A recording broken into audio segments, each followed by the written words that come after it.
I have seen a happier version of Sebastien Bourdais. This qualifying session, mate, crazy, but also kind of what I thought it would be, where depending on who can make what happen when, wasn't necessarily the big teams dominating. Got 3 rookies in the top 6. Robert Wickens is on pole. How crazy was this for you, knowing that even rain started to fall?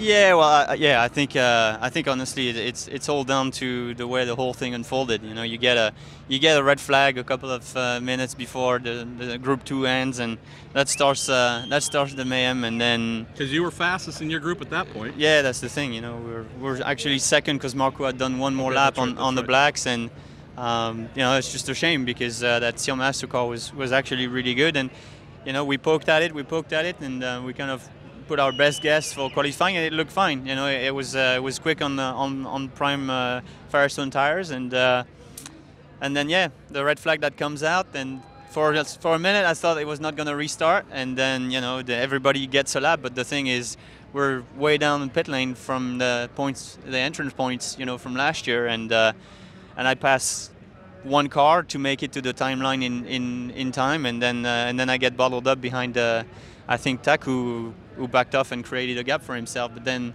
when you do that, you don't get the last braking at turn 10, and then when I got at the airpin, there was nothing under me, so the front tires were not in, and you know, by the time I got to turn 1, I was 4/10 off the fastest lap. It was game over, so I almost matched my quickest lap on blacks. But you know, so you know, such is life. But it's frustrating when you know you had the potential and everything could have worked out, and you end up, you know, P14. But what are you going to do? Sharing in your misery, Joseph Newgarden is one who didn't transfer, Simon Pagenaud as well. I mean, we've got some heavy hitters who, for whatever reason, whether it was getting balked during limited time, the rain starting to fall, this was a pretty wild session. What can you take away from this? Because you're also looking for car setup, but rain, slippery, weird, I don't know. What do you do going in tomorrow? Well, what you take out of it is that there's a bunch of really quick rookies that, you know, took no time to get up to speed. You got Robert, you know, congrats, who ends up on pole. You got Laced, you know, exactly, who topped Group 1. Yeah.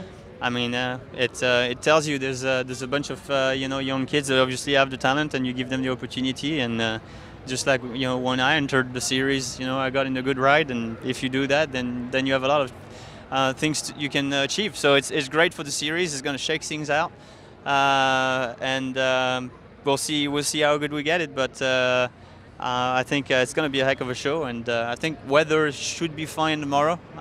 But it was supposed to be fine today, so I'm not quite sure what to make of that. So we also have seen that with the reduction in downforce, reduction in drag, fuel mileage has improved somewhat, so that's opened up fuel windows a little bit. What do you and your engineer Craig Hampson, what do you think other drivers and engineers are going into tonight, talking about race strategy, maybe opening up some windows, play a little bit more since you're starting mid-pack?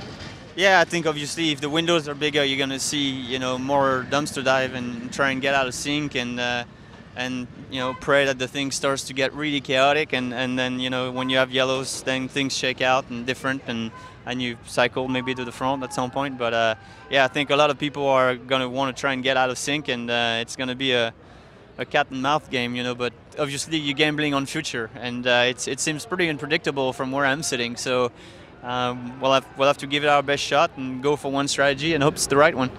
Have you had a chance, last question, the topic here, have you had any chances to try and pass Philip, see how this car might work? Because since you're going to have positions to make up, any feel for that yet, or is that going to be the big learning point in the race? Yeah, I think it's the big learning point. You know, obviously you don't get too close. At least you don't run purposely in somebody's gearbox and see how the tires fall off and how the car behaves and all of that. You know, we got Oriol Sylvia photobombing us right now. Go away! We don't like you anymore. No, don't shut it off. That would be bad. But you know, and so that's just more work for Marshall right there. But you know, at the end of the day, I don't even know what I was going to say. It's okay. But I think running in the race, yeah, passing, seeing if you can go forward. You know, I think it's going to be one of those where we're going to experience it for the very first time with a full pack, and see how we behave, how far down the turbulence trickles. and then we'll just hopefully put on a great show tomorrow. I think that really is the goal for the series, and I sure hope that we can prove that they actually succeeded. In the last minute of qualifying, we had Ryan Hunter-Reay on pole, Will Power on pole, Takuma Sato on pole. To the top, Robert Wickens in his first ever IndyCar race. How impressive is that? All right, brother. Well, you got work to do. I don't know. Hopefully, we'll be doing this interview tomorrow in Victory Lane. But if not, I can't predict who's going to be there at all. Yeah, I think it's wide open, which is the great thing about IndyCar.